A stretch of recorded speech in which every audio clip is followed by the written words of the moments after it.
What we're going to talk about today is something called functions. And a function is a relationship between two variables. For example, if you go and buy gas, the more gas you buy, the more money you spend. So you have your domain or your input amount, and for the gas and price example, the domain would be your number of gallons, and the range or the output would be the amount, the price, or how much you pay. For every input, there is only one output, meaning for every number of gallons of gas I buy, there's only going to be one price at that particular station.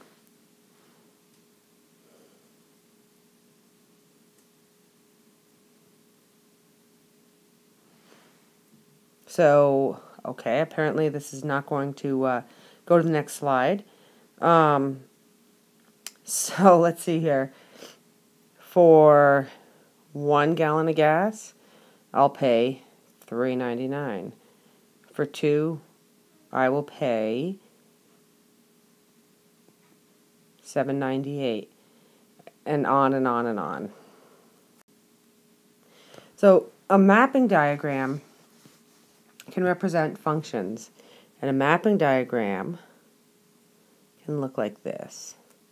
So let's say I've got some numbers. I've got my input,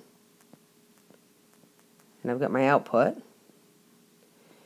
In my input, I've got the numbers 1, 2, 3, and 4. And for my output, I've got the numbers 0, 1, and 2. So on my input, if I put in 1, I get 0. If I put in 2, I get 1. If I put in 2, or if I put in 3, I get 2. 4, I get 2. So this is a function because for each of my inputs, there's only one output. An example where it's not a function might be something like this. If I have my input and I have my output, so I have 0, 1, and 2, and then I have 1, 2, 3, 4. If I put in 0, I get 1, or I get 2. And if I put in 1, I get 3. If I put in 2, I get 4. This is not a function. Sometimes I think of functions as those input-output machines you saw maybe back in elementary school. So here we have our little machine, and we have our rule. I add 1, so I put in my input,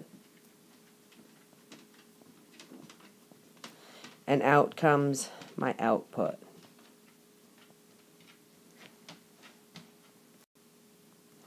A function can be represented by a verbal rule. For example, the input is increased by 1. An equation, I could say, all right, well, so my input is increased by 1 equals, output.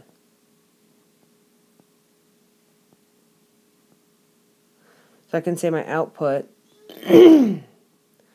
equals input plus 1, and a lot of the times our output is our y value, and our input is our x value. So as an equation, it would be y equals x plus 1. In an input-output table, if I have in and out, this would be represented as if my input is 1, my output is 2. If my input is 2, my output is 3. If my input is 3, my output is 4, and so on. A graph, this could be represented on the xy axis, where x is our input, or our domain, y is our output, or our range. So if x is 1, then y is 2. If x is 2, y is 3. If x is 3, y is 4, and so on. So let's see here. Let's take this example. Represent the output as 3 more than 2 times the input as an equation, as a table, and a graph. Okay, as an equation, it would be my output is 3 more than 2 times the input. So it would be 3 plus 2 times my input. And if I want to write that as an equation, it would be y equals 3 plus 2x. If I want to do that as a table, I could say my output and my input. Whoops, let me rephrase that.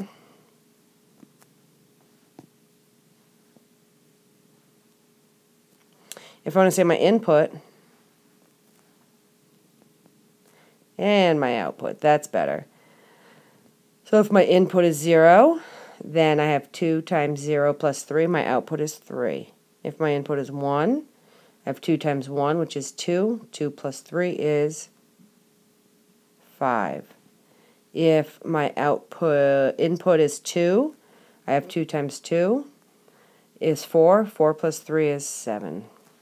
And then finally, if I want to represent this as a graph, I can do so reading right off my input-output table. When x is 0, y is 3. 1, 2, 3.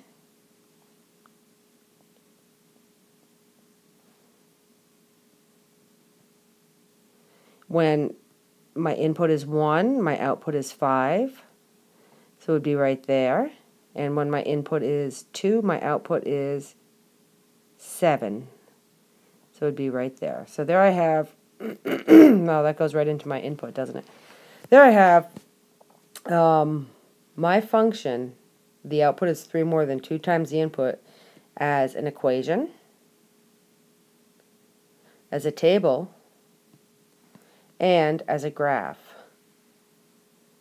So there are a number of ways you can communicate the same information. You can communicate it as a verbal model like I have here, as an equation, as a table, and as a graph.